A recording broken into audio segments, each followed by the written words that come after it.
Galatia pasal 6 ayat 14 mengatakan, aku sekali-kali tidak akan bermegah selain di dalam salib Kristus. Saudara-saudara yang terkasih, hari ini adalah ibadah Jumat Agung. Hari di mana kita akan bersama-sama bermegah di dalam salib Kristus.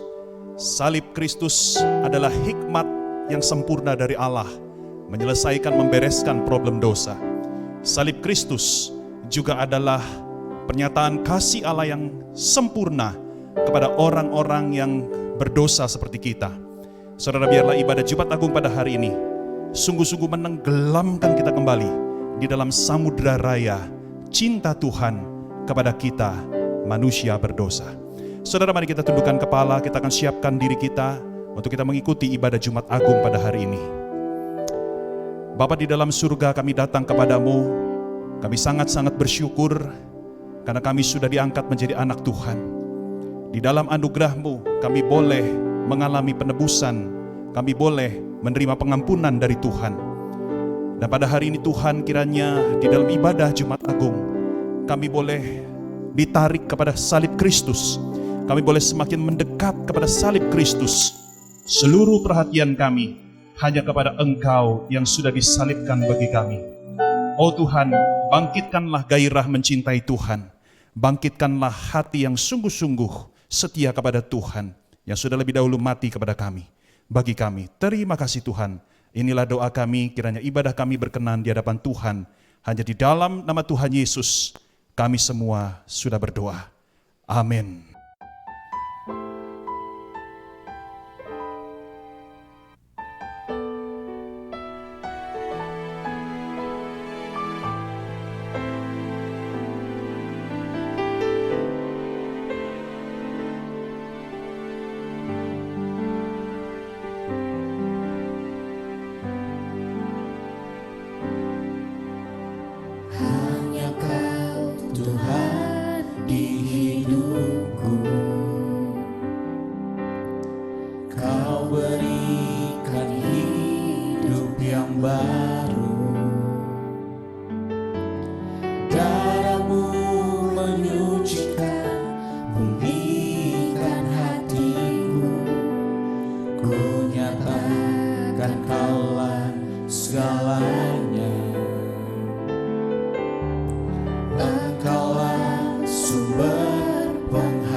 Segalanya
terhadap Engkau. Terhadap Engkau sajalah aku telah berdosa dan melakukan apa yang Engkau anggap jahat. Supaya ternyata Engkau adil dalam putusan-Mu, bersih dalam penghukuman-Mu. Bersihkanlah aku daripada dosaku dengan hisop, maka aku menjadi tahir. Basuhlah aku ya Allah, maka aku menjadi lebih putih dari salju. Mari kita ambil waktu saudara. Kita sama-sama mau akui setiap dosa pelanggaran kita di hadapan Tuhan.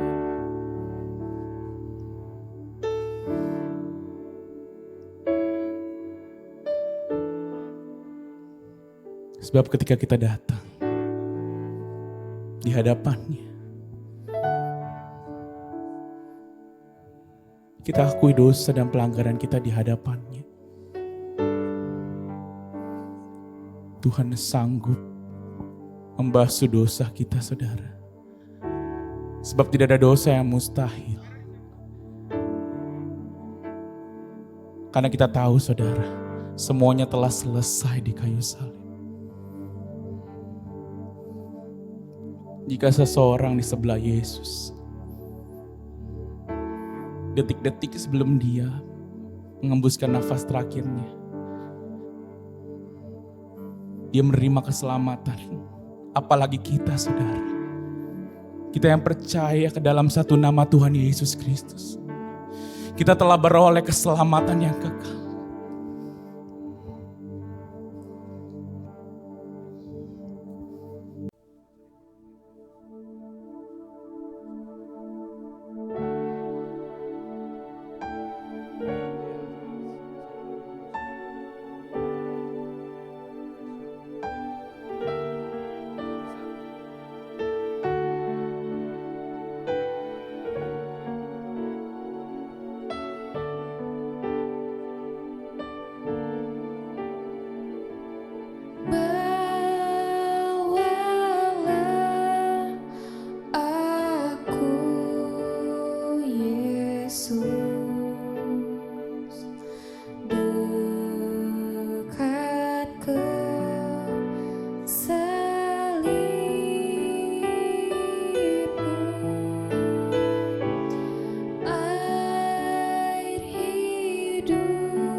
dosaku disucikan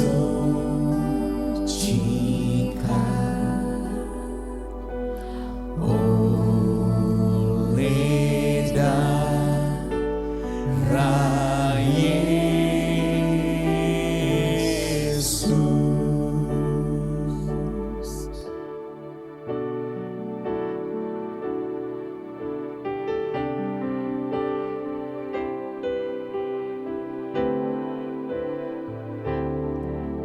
Terlalu besar kasih-Mu Bapa, pengorbanan yang Kau berikan bagiku.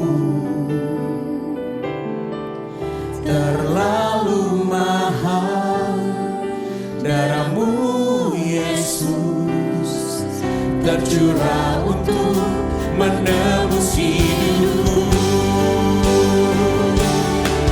Terlalu besar kasih-Mu Bapa, pengorbanan yang Kau berikan bagiku.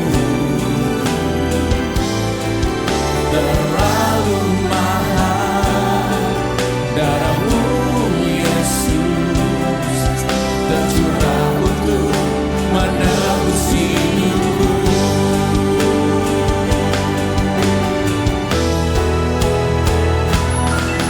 Terlalu besar kasih-Mu Bapa, pengorbanan yang Kau berikan bagiku. Terlalu mahal darah-Mu Yesus, tercurah untuk menebus hidupku. Tercurah untuk menebus hidupku. Tercurah untuk menebus hidupku.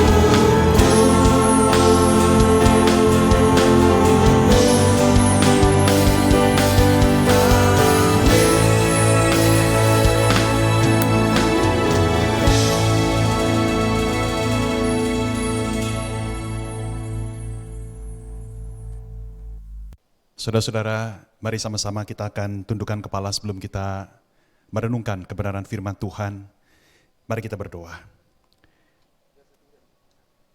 Tuhan, pada hari ini kami tahu Engkau ditangkap, disiksa, dan bahkan mati di atas kayu salib demi menebus kami manusia berdosa.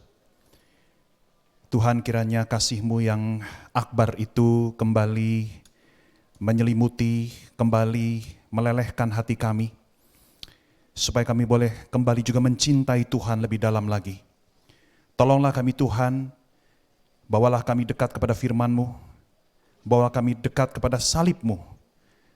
Terima kasih Tuhan, inilah doa kami yang kami naikkan di dalam nama Tuhan Yesus.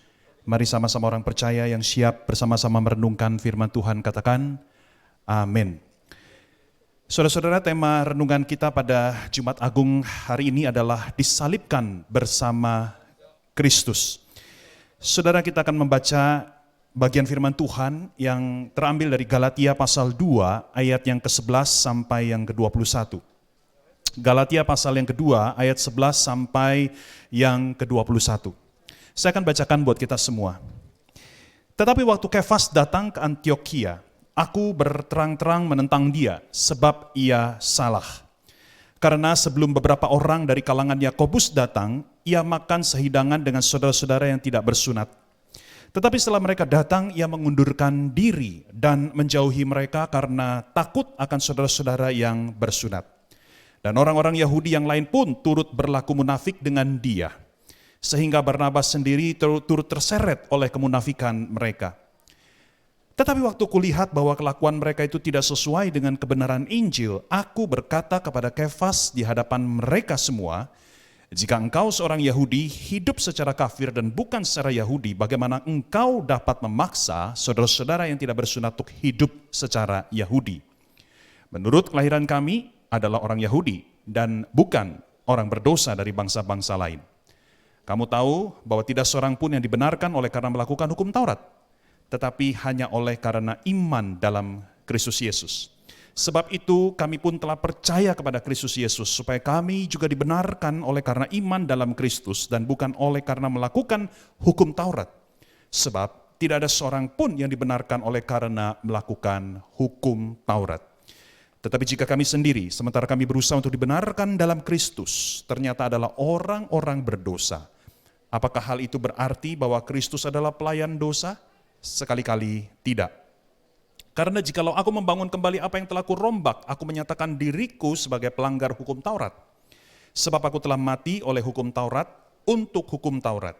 Supaya kau hidup untuk Allah, aku telah disalibkan dengan Kristus.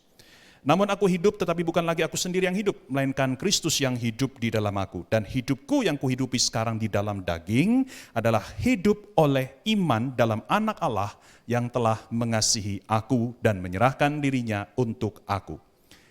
Aku tidak menolak kasih karunia Allah.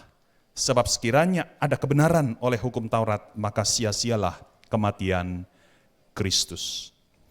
Saudara-saudara, saya ingin memulai khotbah ini dengan suatu pertanyaan. Siapakah orang Kristen yang sejati itu? Siapakah orang Kristen yang sejati?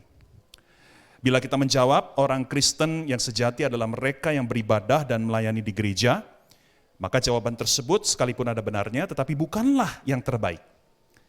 Bahkan bila kita menjawab orang Kristen adalah mereka yang penuh kasih kepada sesama, tentu saja jawaban ini sangat bagus, tetapi masih belum menyentuh hakikat dari siapakah orang Kristen yang sejati itu. Sama halnya dengan pertanyaan siapakah dokter bedah itu. Kalau Anda menjawab dokter bedah adalah mereka yang bekerja di rumah sakit, maka itu belumlah spesifik. Sebab ada orang lain yang bekerja di rumah sakit tapi bukan dokter bedah. Misalnya cleaning service atau tukang bersih-bersih rumah sakit. Atau mungkin Anda berkata, oh dokter bedah adalah mereka yang berhak masuk ke ruang operasi ketika terjadi operasi pada seorang pasien. Jawaban ini pun meskipun ada benarnya tetap masih belum secara 100% tepat. Karena seorang perawat pun bisa masuk ke ruang operasi sewaktu operasi berlangsung. Perawat dibutuhkan di situ untuk membantu dokter yang mengoperasi. Artinya jawaban Anda itu belum mencapai esensi dari apa sih seorang dokter bedah. Nah, kita kembali kepada pertanyaan tadi, siapa orang Kristen yang sejati? Orang Kristen yang hanya beribadah dan melayani di gereja belum tentu orang Kristen yang sejati. Tuhan Yesus sudah menegaskan itu bukan dalam Matius pasal 7. Orang-orang yang melayani bahkan demi nama Tuhan, tetapi Tuhan tidak mengenal mereka alias mereka bukan anak-anak Tuhan. Demikian juga jawaban orang Kristen adalah orang yang penuh kasih kepada sesama. Saudara, kalau kita mau buka mata dan jujur, banyak orang dari agama lain, bahkan orang ateis sekalipun, yang penuh kasih dan kepedulian terhadap orang lain. Mereka mau rela mengorbankan diri demi kepentingan orang lain. Ada, saudara, bukan hanya orang Kristen. Nah, jadi sekali lagi, siapakah orang Kristen yang sejati? Saya coba menjawab begini. Orang Kristen yang sejati adalah dia yang sungguh-sungguh memahami, menghayati, dan mengalami Injil Kristus. Saya ulangi, orang Kristen yang sejati adalah dia yang sungguh-sungguh memahami, menghayati, dan mengalami Injil Kristus. Berdasarkan jawaban ini kita bisa melihat betapa pentingnya untuk pertama-tama mengerti Injil Kristus. Ketika kita melupakan esensi Injil, maka kita sudah keluar jalur. Saya tidak mengatakan bahwa kita kehilangan keselamatan, tetapi tanpa kita memegang dan menjalani esensi Injil, maka itu akan menghadirkan banyak sekali masalah-masalah kerohanian. Saudara, itulah yang terjadi pada Kefas atau nama lainnya Petrus. Di dalam surat Galatia, Paulus dengan tegas dan terang-terangan menegur Petrus. Apa kesalahan Petrus? Saudara, awalnya Petrus makan bersama-sama dengan orang Kristen yang tidak bersunat atau yang non-Yahudi. Nah, Ketika beberapa orang Kristen dari kalangan Yahudi datang tiba di tempat itu, Petrus langsung memisahkan diri dari mereka yang non-Yahudi. Mengapa? Karena Petrus tidak mau dicibir, Petrus tidak mau diomongin oleh orang Kristen Yahudi. Konteksnya begini ya, saudara mesti paham dulu. Jadi pada saat itu masih ada orang Kristen Yahudi yang merasa diri mereka lebih superior dibandingkan saudara seiman mereka yang non-Yahudi. Dan Petrus sendiri adalah orang Yahudi. Jadi problem pada saat itu kalau kita bisa pakai istilah zaman sekarang adalah rasisme. Ya, orang Kristen Yahudi menganggap diri mereka lebih baik daripada saudara seiman mereka dari suku bangsa lain. Petrus sebagai rasul dan pemimpin gereja bukannya mengoreksi sikap rasisme ini, tetapi dia malah ikut-ikutan. Petrus berlaku munafik. Di hadapan orang Kristen non-Yahudi, Petrus kelihatan bersahabat.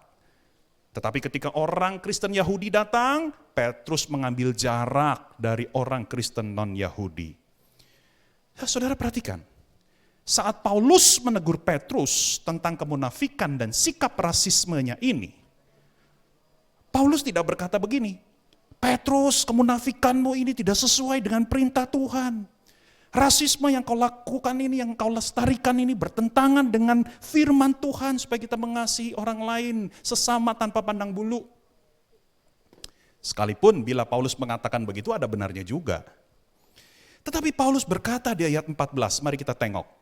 Petrus, engkau sudah melenceng dari esensi Injil. Petrus, engkau sudah tidak sejalan dengan Injil. Engkau sudah melupakan Injil. Wow. Saudara, teguran Paulus begitu tajam seperti sinar laser yang langsung nembak inti permasalahan. Saudara, sekali lagi ini penting sekali. Semua problem kerohanian dalam hidup kita, akarnya sebetulnya adalah karena kita sudah melupakan makna Injil. Saudara perhatikan ya, yang ditegur Paulus ini bukan orang sembarangan loh, dia adalah Petrus. Siapa Petrus saat itu? Petrus bukan orang Kristen baru. Petrus sudah menjadi rasul, dia adalah pemimpin gereja selama 15 tahun. Tetapi dia pun masih bisa melenceng dari esensi Injil. Saudara-saudara, setiap kita, tidak peduli sudah berapa lama kita menjadi orang Kristen, harus menyadari betapa mudahnya, betapa seringnya kita melupakan dan mengabaikan makna Injil. Itu sebabnya kita harus serutin mungkin menyegarkan kembali pemahaman kita akan makna Injil.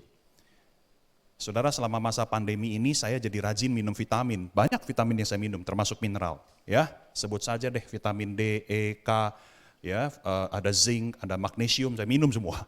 Saya rajin minum tiap hari. Saudara-saudara, kalau untuk urusan kesehatan tubuh saja kita rajin minum vitamin itu, urusan kerohanian saudara harus rajin minum vitamin Injil.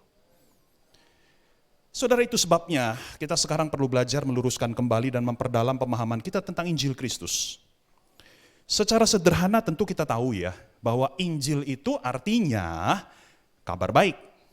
Kabar baik tentang Allah yang melalui Yesus Kristus menyelamatkan dan menebus dunia yang berdosa termasuk saya dan Anda, manusia. Tetapi sebenarnya pertanyaannya bagaimana sih kematian dan kebangkitan Yesus dapat menyelamatkan kita?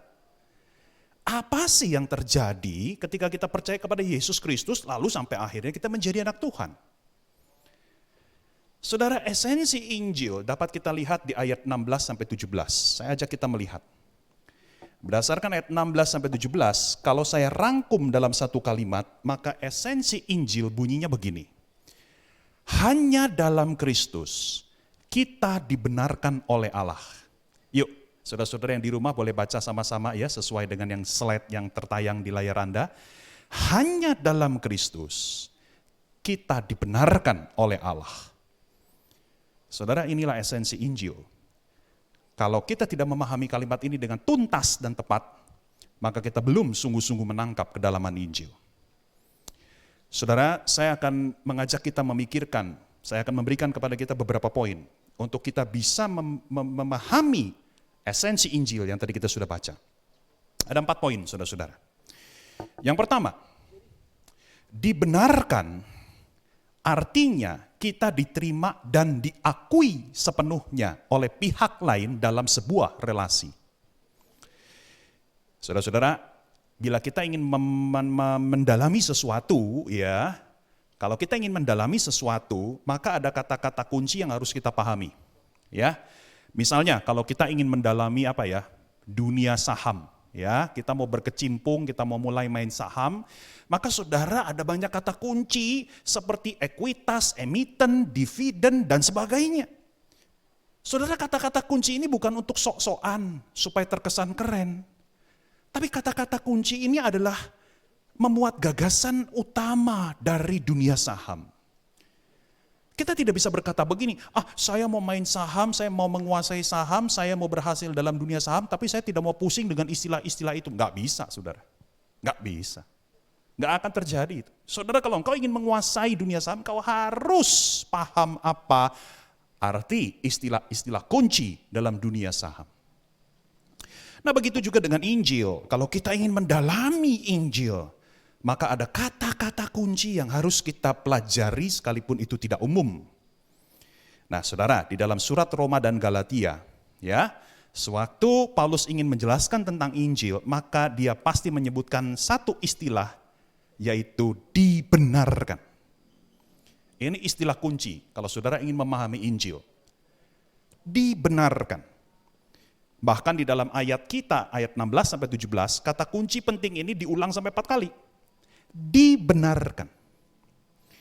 Nah, saudara, apa sih artinya dibenarkan itu? Saudara, secara sederhana, misalnya dalam konteks pengadilan, seseorang dibenarkan oleh hakim, artinya semua tuduhan kepada orang itu tidak lagi berlaku. Ya, orang yang dibenarkan adalah orang yang dianggap tidak punya kesalahan. Dalam konteks pengadilan, orang yang tidak punya kesalahan juga tidak dihukum, ya, dibebaskan dari hukuman. Ya, jadi dia dibenarkan oleh hakim. Dianggap tidak salah. Dianggap tidak seperti yang dituduhkan. Ya, dia dilepaskan dari jeratan hukum. Itu dalam konteks pengadilan. Tetapi sesungguhnya arti dibenarkan dalam Alkitab mengandung makna yang jauh lebih dalam. Dibenarkan, dengar baik-baik, dibenarkan dalam konteks Alkitab bukan semata-mata kita tidak lagi dianggap bersalah, tetapi konsep ini sebetulnya bersifat sangat relasional. Artinya saat seseorang dibenarkan, maka dia dapat berhubungan dengan orang lain. Ya, dengan pihak yang membenarkan dia. Saya kasih 2 contoh sekaligus. Misalnya Anda berlangganan listrik di rumah. Ya, setiap bulan Anda harus membayar iuran, ya kan? Atau biaya pemakaian listrik. Selama Anda rajin dan tidak terlambat membayar iuran, maka Anda dibenarkan di mata PLN. Ya kan? Artinya Anda tetap memiliki relasi dengan PLN, Anda sebagai konsumen, PLN sebagai penyedia listrik. Ya, selama Anda membayar iuran, Anda masih punya relasi dengan PLN. Tapi kalau Anda tidak membayar iuran, maka Anda dianggap bersalah oleh PLN. PLN bisa memutuskan aliran listrik ke rumah Anda. Ya, PLN tidak mengakui Anda sebagai pelanggan. Contoh kedua, misalnya anak-anak muda yang lagi mau cari pacar, ya. Anda tentu punya kriteria, ya. Anda mencari seseorang yang misalnya, ya, apa sih kriteria utama kalau jadi pacar itu? Setia, apalagi jujur, ya kan? Nah, suatu hari misalnya Anda ketemu nih orangnya seperti itu. Dia benar-benar setia, dia benar-benar jujur. Maka orang itu dibenarkan di mata Anda. Ya kan? Artinya orang itu sekarang punya relasi dengan Anda sebagai pacar. Ya kan? Anda membenarkan dia karena sesuai dengan kriteria Anda. Tapi kalau sepanjang hubungan ternyata dia ketahuan nggak setia, dia selingkuh, dia suka bohong, maka dia berhenti dibenarkan oleh Anda. Dan Anda mulai memutuskan hubungan dengan dia. Anda menolak dia, Anda tidak mengakui dia sebagai pacarmu lagi. Nah, inilah artinya dibenarkan. Dibenarkan bukan sekedar Anda dianggap tidak bersalah secara status, tetapi dibenarkan dalam Alkitab selalu bersifat relasional. Ketika seseorang dikatakan dibenarkan di hadapan Allah, Maka bukan hanya Allah tidak menganggap dia tidak bersalah, dan Allah tidak memberlakukan hukuman, melainkan lebih jauh daripada itu, Allah mengakui, menerima, dan bahkan mengasihi orang itu. Orang yang dibenarkan oleh Allah artinya dimasukkan oleh Allah ke dalam relasi dengan Dia. Poin yang kedua, kita hanya dibenarkan oleh Allah bila kita memiliki kebenaran yang ditetapkannya. Ya, saudara-saudara, nah begini, dalam Alkitab kita sering menemukan istilah kebenaran, ya. Tetapi sesungguhnya ada dua makna dari kata ini. Nah, kita harus berhati-hati memahaminya. Ya, kalau kita menemukan ayat Alkitab yang ada istilah kebenaran, nah saudara, hati-hati. Ya, karena bisa ada dua makna. Dalam bahasa Inggris dan bahasa Yunani, dua makna ini dibedakan dalam dua kata yang berbeda. Ya, sayangnya dalam bahasa Indonesia hanya satu kata yang sama. Ya. Dalam bahasa Inggris ada truth dan ada righteousness. Dalam bahasa Yunani ada aletheia dan dikaiosune. Kebenaran versi pertama, ya, kebenaran versi truth atau aletheia, ini adalah kebenaran yang bersifat faktual. Misalnya ya, 1 tambah 1 sama dengan 2. Nah, ini adalah kebenaran versi pertama, ya, kebenaran truth, kebenaran aletheia. Setiap manusia akan mati. Itu adalah kebenaran versi pertama, kebenaran faktual, kebenaran truth, kebenaran aletheia. Tetapi saudara, ada kebenaran versi kedua, ya, righteousness atau dikaiosune. Ini adalah kebenaran secara relasional. Ya. Saudara, mungkin lebih mudah dipahami oleh kita kalau kita terjemahkan sebagai syarat atau kriteria. Ya. Jadi kalau kita memenuhi, kita memiliki syarat-syarat tertentu, kita sanggup memenuhi kriteria-kriteria tertentu, maka kita diterima, diakui, disetujui oleh pihak lain. Kembali ke contoh kita tadi ya, kedisiplinan kita membayar iuran tiap bulan, itu adalah kebenaran yang harus dimiliki kita supaya kita tetap dibenarkan oleh PLN. Saudara paham ya? Ya. Kesetiaan dan kejujuran kita kepada pasangan itu adalah kebenaran yang harus kita miliki supaya kita tetap dibenarkan oleh pacar kita. Supaya kita tetap punya relasi dengan pacar kita.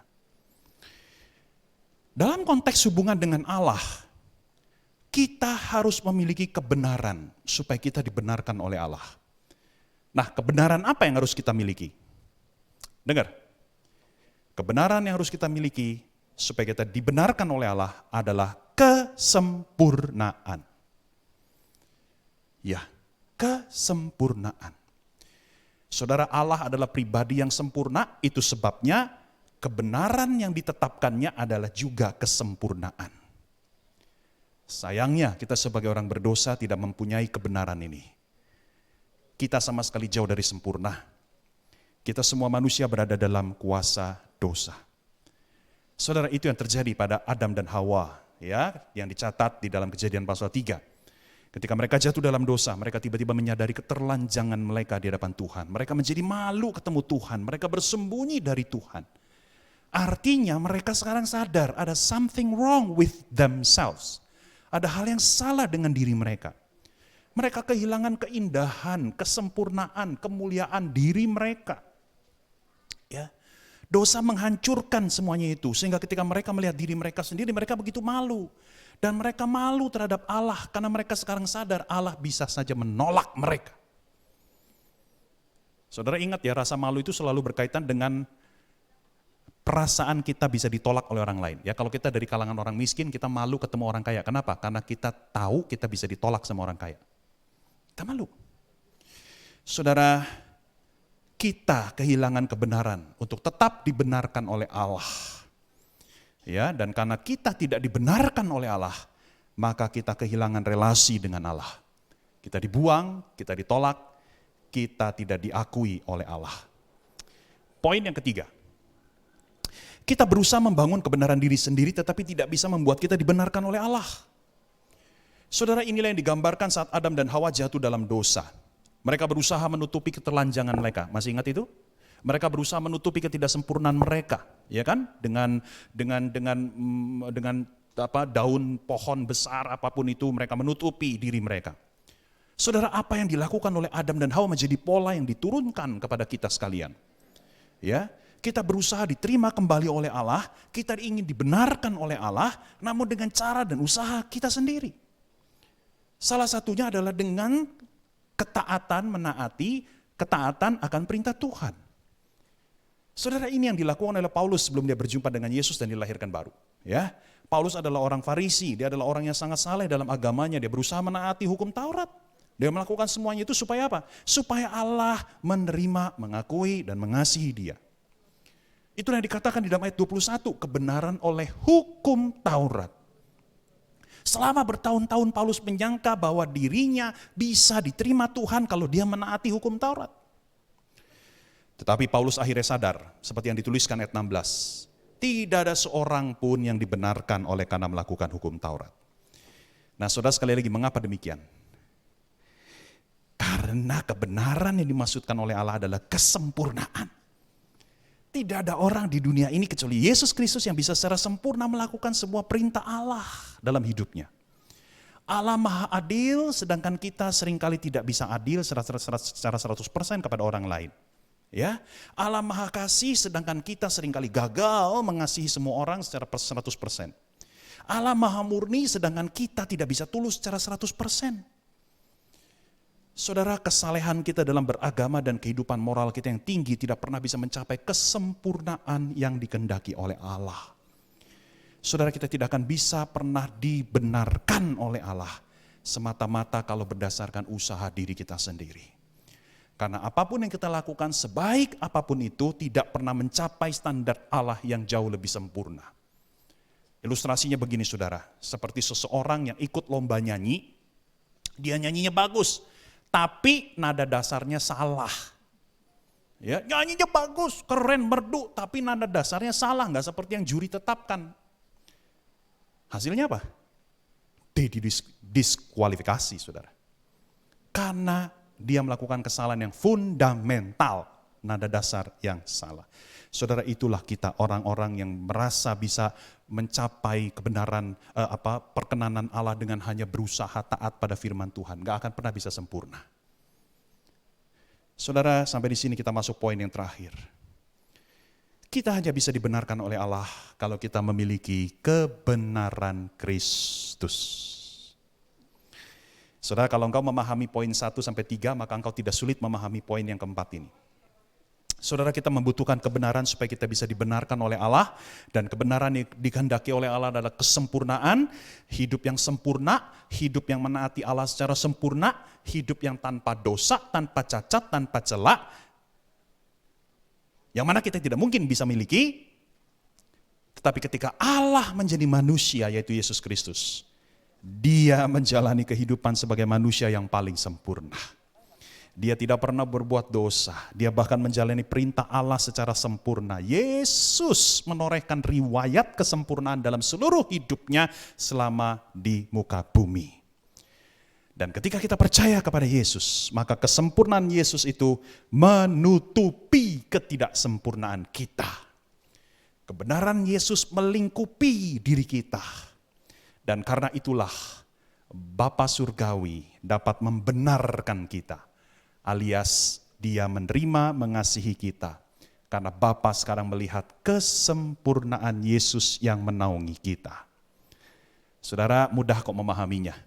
Ilustrasinya begini, saudara. Ada seseorang yang melamar pekerjaan, tetapi persyaratannya terlalu tinggi. Ya, dia harus menguasai bahasa Inggris, dia harus lulusan S3, dan sebagainya. Ya, tetapi orang ini tidak punya semua itu. Ya, artinya orang itu tidak dibenarkan oleh perusahaan. Orang itu tidak diterima oleh perusahaan. Orang itu tidak memiliki relasi dengan perusahaan. Ya, karena nggak memenuhi kriteria. Tetapi bayangkan kalau orang itu suatu hari menikah dengan salah satu anak dari pemilik perusahaan itu. Saya bisa bayangkan itu? Otomatis orang itu diterima masuk dalam perusahaan itu, bukan? Bahkan mungkin dikasih jabatan yang tinggi. Mengapa? Dia tetap tidak pandai bahasa Inggris, dia tetap bukan lulusan S3, tapi kenapa dia sekarang diterima oleh perusahaan itu? Karena HRD perusahaan itu sekarang tidak lagi melihat dia sebagai orang yang tidak bisa bahasa Inggris, orang yang tidak lulusan S3, tetapi HRD melihat orang ini sebagai bagian dari keluarga pemilik perusahaan. Jadi status atau kebenaran dari pemilik perusahaan itu melingkupi dia. Saudara-saudara, itulah yang terjadi pada diri kita saat percaya kepada Yesus. Riwayat kesempurnaan Yesus membalut diri kita sehingga Bapa tidak lagi melihat diri kita yang tidak sempurna, melainkan melihat kita melalui Yesus yang sempurna. Saudara, disinilah saya masuk di dalam satu poin lagi yang terakhir. Saudara, Allah Bapa melihat kita dan Kristus sebagai kesatuan yang tidak terpisahkan. Ini yang coba disampaikan oleh ayat 19-20, mari kita lihat. Aku telah disalibkan dengan Kristus, kata Paulus. Tapi aku hidup, bukan lagi aku sendiri yang hidup, melainkan Kristus yang hidup di dalam aku. Saudara, ayat ini luar biasa. Saudara dengar baik-baik, Kristus sudah melekat dan menyatu dengan kita. Dengan demikian Bapa memandang dan memperlakukan kita seperti Dia memandang dan memperlakukan Kristus. Saudara-saudara, Bapa tidak lagi menghukum kita. Karena ketika Dia melihat kita, Dia memandang Yesus yang sudah mati di atas kayu salib menanggung hukuman dosa itu. Bapa sangat mengasihi kita karena Dia juga mengasihi Yesus yang hidup di dalam kita. Saudara, mari lihat slide berikut ini. Saudara, ini adalah sebuah kisah yang sangat menarik, saudara. Saudara, di sini ada seorang ayah bernama Bill Connor, ya. Saudara-saudara, dia memiliki seorang anak perempuan bernama Abby Connor, ya, yang meninggal dunia pada usia 20 karena tenggelam di kolam renang. Nah, saudara-saudara, Bill Connor mendonorkan jantung anak perempuannya ini kepada seorang pria berkulit hitam bernama Lumong Jack. Saudara-saudara, nanti saudara bisa lihat di YouTube, ya, ada adegannya, saudara, ketika Bill Connor pertama kali ketemu sama Lumong Jack, ya, sang penerima jantung anaknya itu, ya transplantasi jantung itu. Saudara, Bill Connor begitu terharu, ya. Dia pakai stetoskop, dengerin detak jantung anaknya, ya, yang ada di dalam diri pria itu, saudara, Lumong Jack itu, dan dia menganggap Lumong Jack bukan lagi sebagai orang asing, ya. Dia menganggap Lumong Jack seperti anaknya sendiri. Kenapa? Karena ada jantung anak perempuannya yang hidup, yang berdetak di dalam diri Lumong Jack. Saudara-saudara, itu yang terjadi dengan kita. Saudara, kita dengan Yesus sudah menjadi satu. Kita di dalam Yesus, Yesus di dalam kita. Dan itu sebabnya Bapa melihat kita seperti melihat Yesus. Bapa memperlakukan kita seperti Dia memperlakukan Yesus. Seorang tokoh Puritan dari abad ke-16 bernama Richard Hooker menuliskan, demikianlah Allah Bapa memandang kita seperti Dia memandang anaknya sendiri. Hal ini mungkin terdengar bodoh, gila, atau kurang ajar, namun inilah penghiburan terbesar bagi kita. Tidak ada kenyataan yang lebih agung di dunia ini selain bahwa manusia sudah berdosa dan Allah sudah menderita untuk menanggung dosa kita. Yesus Kristus mengambil alih hukuman dosa kita dan menyelimuti kita dengan kesempurnaannya. Betapa ajaib dan indahnya misteri ini. Pelanggaran saya menjadi miliknya dan ketaatannya menjadi milik saya. Saudara-saudara, mengakhiri khotbah ini, saya mau mengajak kita melihat Roma pasal 1 ayat 17. Saya akan bacakan buat kita sekalian. Injil menunjukkan kepada kita bagaimana Allah membenarkan orang melalui iman. Injil menunjukkan, Injil menyingkapkan bagaimana Allah membenarkan manusia melalui iman. Saudara, mengapa saya memakai ayat ini untuk menutup khotbah? Karena ayat ini meringkas kembali esensi Injil sebagaimana yang sudah kita dengarkan penjelasannya. Esensi Injil adalah di dalam Kristus kita dibenarkan oleh Allah. Tahukah Anda bahwa ayat inilah yang melahirbarukan Martin Luther, tokoh reformasi gereja dari abad 16.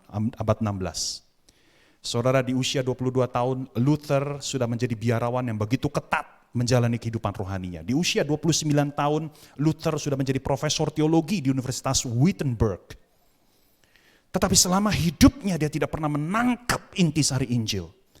Sampai suatu hari, di sekitar usia 30-an tahun, dia membaca Roma pasal 1 ayat 17 ini. Dan ayat ini mencelikan matanya untuk pertama kalinya. Dia akhirnya memahami apa itu Injil. Dan dia dilahirkan baru oleh pemahamannya itu. Saudara, di kemudian hari Luther mencatat kisah kelahiran barunya. Dia menceritakan begini. Saya akan bacakan sebagai penutup. Meskipun saya adalah seorang biarawan yang begitu saleh, saya tidak bisa menghilangkan kegelisahan di hati ini karena saya tahu bahwa saya adalah orang berdosa di hadapan Allah. Tetapi akhirnya dengan anugerah Allah, saya merenungkan siang dan malam, saya berusaha memahami makna firman Tuhan Roma pasal 1:17 yang berkata bahwa di dalam Injil kebenaran Allah dinyatakan. Di saat itulah saya merasa bahwa saya dilahirkan kembali dan saya memasuki surga melalui pintu gerbang yang terbuka. Sejak saat itu saya melihat seluruh Alkitab dengan mata yang baru. Saudara-saudara yang terkasih, kiranya pengalaman Luther menjadi pengalaman kita juga. Kiranya saat ini ketika kita memahami esensi Injil, maka kita juga mengalami kuasa Injil yang menjamah kita seperti juga menjamah Luther. Mengisi hati kita dengan sukacita, dengan kegairahan yang besar. Karena kita tahu bahwa kita sudah dibenarkan di hadapan Allah. Bukan karena usaha dan kerja keras kita. Tapi karena kesempurnaan Kristus yang tidak pernah berkurang dan tidak akan pernah hilang di dalam hidup kita. Mari kita tundukkan kepala dan kita berdoa. Ya Tuhan, kami sangat bersyukur kembali kepadamu Tuhan. Karena kebenaran dan kesempurnaan Kristus yang telah melingkupi dan menyelimuti kami. Sehingga dengan demikian Tuhan, Engkau memandang kami bukan lagi sebagai orang berdosa yang patut dijatuhi atau dimurkai oleh Tuhan, hukuman Tuhan.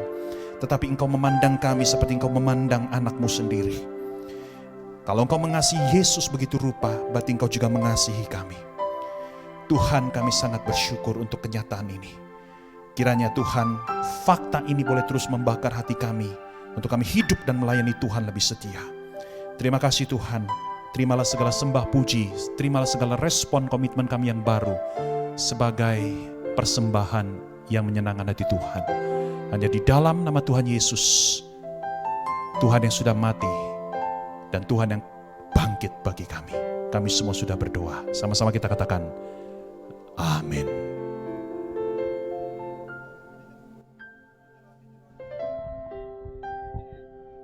Saudara yang terkasih dalam Tuhan Yesus, mari bersama-sama kita masuk di dalam perjamuan kudus. Perjamuan kudus adalah merupakan sebuah simbol yang sangat mulia tentang iman Kristen. Kekristenan tidak didirikan atas sebuah sistem moral, tapi kekristenan didirikan atas pengorbanan Kristus di atas kayu salib. Di Jumat Agung ini, mari bersama-sama kita kembali hati kita kepada peristiwa salib itu. Sebuah peristiwa yang sangat besar dalam sejarah manusia. Dan oleh karena salib itulah kita semua diselamatkan. Kita akan bersama-sama mengenang cinta kasih Tuhan di sekitar meja perjamuan kudus. Bagi saudara-saudara yang sudah dibaptis baik secara percik maupun selam, di gereja ini atau di gereja yang lain, kami mengundang saudara untuk kita bersama-sama mengenang cinta kasih Tuhan dan sekali lagi mengalami anugerah pengampunan itu. Tuhan Yesus berkata, berbahagialah mereka yang lapar dan haus akan kebenaran, karena mereka akan dipuaskan. Akan tetapi ada peringatan dalam firman Tuhan yang lain yang berkata, barang siapa dengan cara yang tidak layak makan roti atau minum cawan Tuhan, ia mendatangkan dosa atas dirinya sendiri. Karena itu hendaklah masing-masing menguji diri sendiri dan baru sudah itu ia makan roti dan minum cawan Tuhan. Mari bersama-sama kita bersatu sejenak di hadapan Tuhan. Kita berdoa.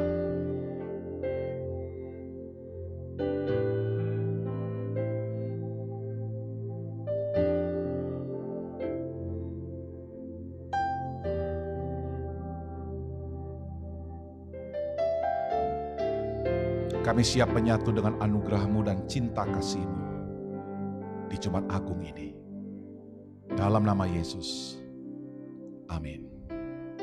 Pada malam sebelum Yesus diserahkan, ia mengambil roti, lalu memecah-mecahkan, seraya berkata, "Inilah tubuhku yang dipecahkan bagi kamu.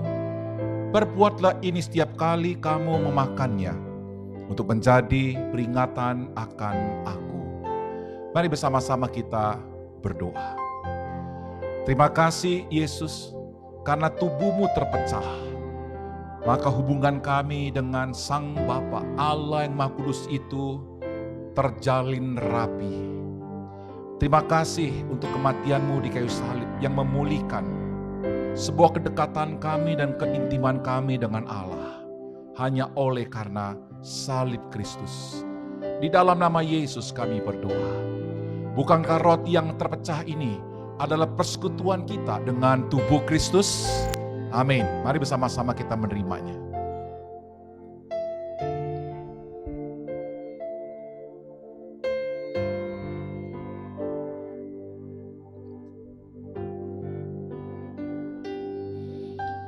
Sesudah makan, lalu Yesus mengambil cawan, mengucap syukur atasnya seraya berkata, "Cawan ini adalah perjanjian baru yang dimeteraikan oleh darahku.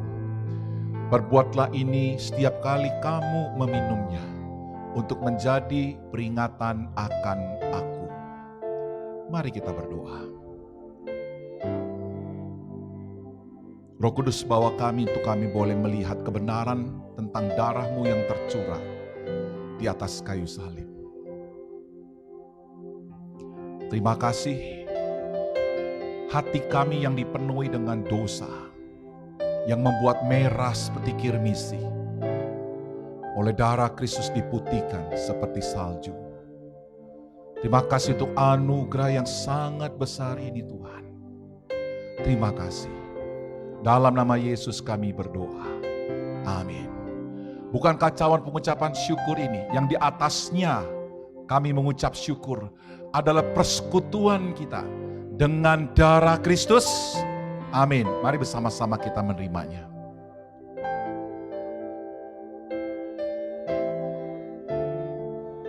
Sekarang Tuhan, biarkanlah hamba-Mu pergi dalam damai sejahtera, sebab hamba-Mu telah melihat keselamatan yang telah Engkau sediakan di hadapan segala bangsa. Maranatha, Yesus datang kembali.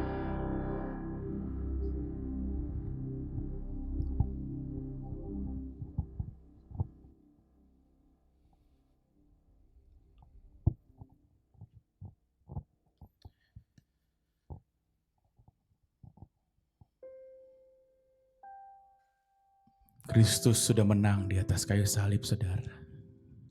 Salibnya berkuasa. Dia bukan cuma menebus dosa kita yang kemarin, saudara. Hari ini dia menebus dosa kita. Dan esok pun dia akan terus menebus dosa kita.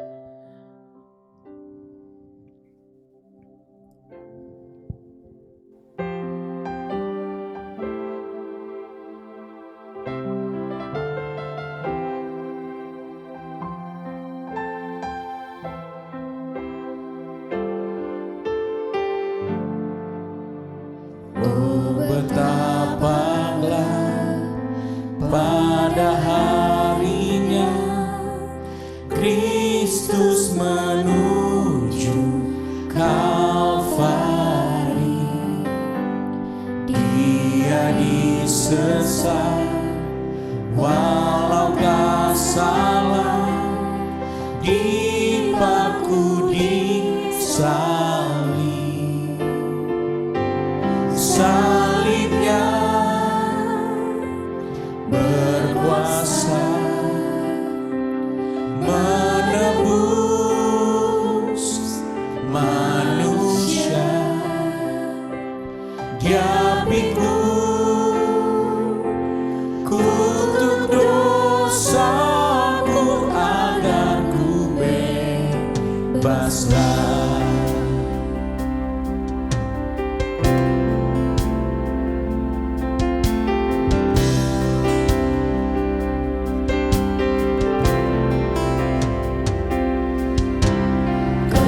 Kejahatanku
Di penghujung ibadah Jumat Agung ini, mari bersama-sama kita menatap ke surga yang oleh karena darah Kristus itu kita mampu melihat segala berkat Allah yang akan mengalir kepada kita. Saudaraku yang terkasih, dimanapun Anda berada, terimalah berkat yang datang dari Allah Tritunggal. Pohon segala sumber berkat itu atas nama Bapa, Putra, dan Roh Kudus. Diberkatilah karaktermu dengan karakter Kristus yang lemah lembut dan rendah hati. Diberkatilah engkau dengan kasih sayang yang begitu besar, yang datang dari Allah Bapa, yang dilimpahkan di dalam hidupmu. Diberkatilah engkau dengan kuasa yang datang dari Roh Kudus, yang akan mengefektifkan kesaksian hidupmu bagi kemuliaan Kristus sampai Ia datang kembali.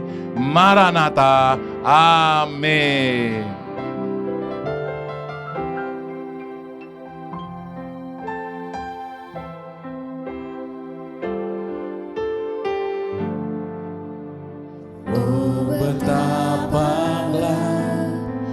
Pada harinya Kristus menuju Kalvari. Dia disesat walau tak salah, dipaku di salib. Salibnya berkuasa menebus manusia. Dia pikul kutuk dosaku agar ku bebaslah.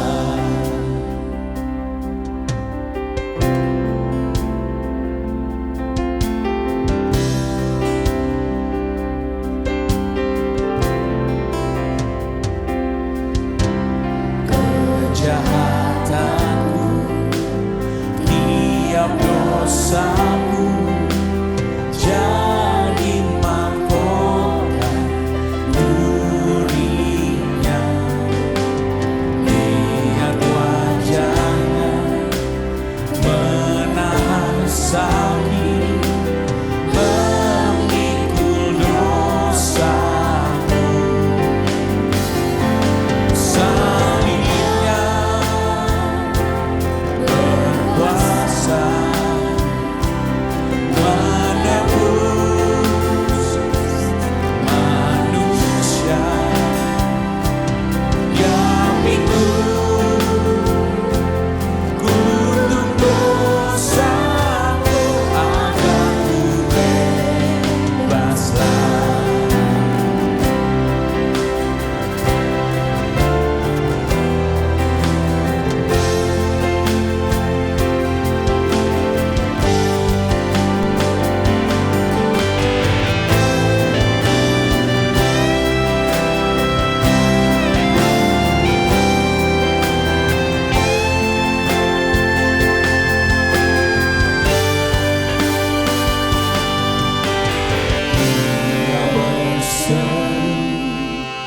Sudah